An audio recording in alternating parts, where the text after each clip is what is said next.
Astrology simplified में आपका स्वागत है। आज हम जो चर्चा कर रहे हैं कि आज की जो परिस्थितियां बनी हुई है और देखा जाता है कि हम बीमार हो जाते हैं, तो बीमार होने के बहुत से कारण हैं। उसके साथ साथ में हम बात करेंगे कि किस तरह से कुंडली जो आपकी होती है उसमें भी कौन सी दशाएं, अंतर्दशाएं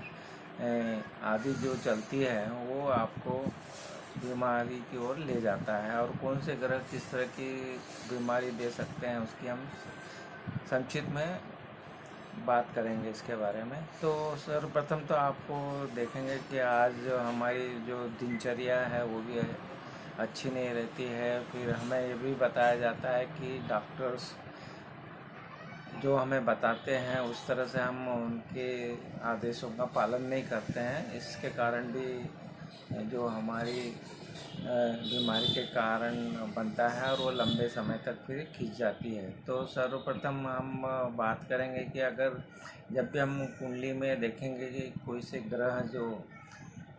होते हैं, जो उनकी दशा महादशाएँ चलती हैं, 6, 8, 12 भावों की दशाएँ, अंतर्दशाएँ चली, और उसके जो भी ग्रह होते हैं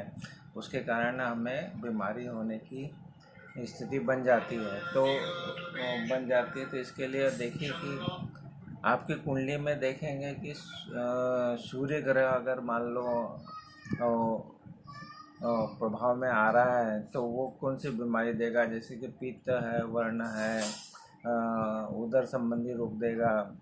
प्रतिरोधक क्षमता में कमी लाएगा, न्यूरोलॉजी से संबंधित रोग देगा, नेत्र रोग, हृदय रोग, अस्थियों के रोग, सिर के रोग, जवर, मूर्छा, मिर्गी आदि के रोग देने की उम्मीद बन जाती है। इसी तरह से हम दूसरे ग्रहों के बारे में बात कर सकते हैं। तो ये स्थिति जब बनती है कुंडली में, चंद्रमा जैसे है, हृदय फेफड़े संबंधित रोग देगा, बाएं नेत्र के विकार,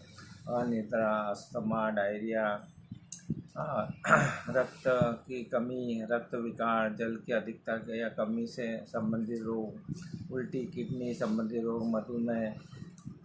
अपेंडिक्स, कफ रोग, मूत्र विकार, मुख संबंधी रोग, नासिका संबंधी रोग, पीलिया संबंधी, इस तरह का जो हमारे वीडियो हैं वो आप हमारे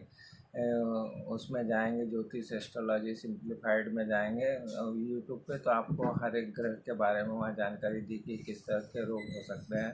तो आपको हम ये बताने की कोशिश कर रहे हैं कि ये जो रोग होंगे तो वो कब ठीक होंगे। तो इसके लिए बताया गया है कि जब भी इनकी जब ग्रह दशाओं की जो दशा अंतर्दशा जब समाप्त होती है उसके पश्चात ही आपको इसमें रोग से मुक्ति मिलने की उम्मीद होती है, या फिर इस कुंडली में जो लग्न है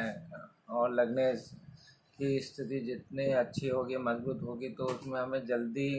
हमारी बीमारी से छुटकारा मिलता है। और फिर जो अच्छे योग कारक ग्रहों की दशाएं, अंतर्दशाएं चलती हैं, तब भी हमें इसके रोग में निजात होता है, रोग से मुक्ति मिलती है या छुटकारा मिल जाता है। तो इस तरह से आप अपने कुंडलियों में देख सकते हैं कि जो भी ग्रहों की दशाएं चल रही हैं और रोग कारक ग्रहों की दशा चल रही है, तो उसके पश्चात जब दशा अंतर्दशा लग्नेश की चले या फिर योग कारक ग्रहों की चले, तो आपको उससे जल्दी छुटकारा मिलने की उम्मीद बन सकती है। परंतु कुछ ग्रह हैं, जो शनि ग्रह है, जो कि आपके रोग को लंबे समय तक ले जाते हैं। आप बहुत देर के बाद में आपको उससे छुटकारा मिलता है। और इसी तरह से अगर राहु का प्रभाव रहता है, तो राहु क्या करता है, आपको जब भी राहु से आप पीड़ित हो जाएंगे तो वो लंबे समय तक डॉक्टर को रोग के बारे में ही नहीं पता चलता। हम बहुत से टेस्ट करते हैं, जांच करते हैं, जांच होती है, परंतु हमें कुछ समझ में नहीं आता कि कौन सी बीमारी है, और इसके कारण भी वो लंबा खिंच जाता है। तो आपको अपनी कुंडली उस टाइम पर ज़रूर देख लेना चाहिए। जब भी आपको किसी तरह का रोग है तो कौन सा ग्रह की दशा चल रही है, वो ग्रह उस तरह के रोग देता है, और उस जब जो ऊपर बताई परिस्थितियाँ अगर आपके उसमें आएगी तो उससे छुटकारा मिलेगा। तो आपको इसके उपाय के स्वरूप में आपको जो ग्रह के दशा के कारण, अंतर्दशा कारण आपको रोग हो रहे हैं, उनके मंत्रों के जाप करना चाहिए, अपने इष्ट देव कुल देव देवताओं की पूजा आराधना करना चाहिए। साथ में आपको इसके साथ ही साथ आपको ये भी देखना है कि जैसे कि आपको पता ही है कि हमारे जो इसके साथ साथ में आपको जो भी आदेश आपके डॉक्टर ने दिए हैं उसका पालन करना चाहिए। आप साथ साथ में आपको योग अभ्यास वगैरह करना चाहिए, योगा प्राणायाम,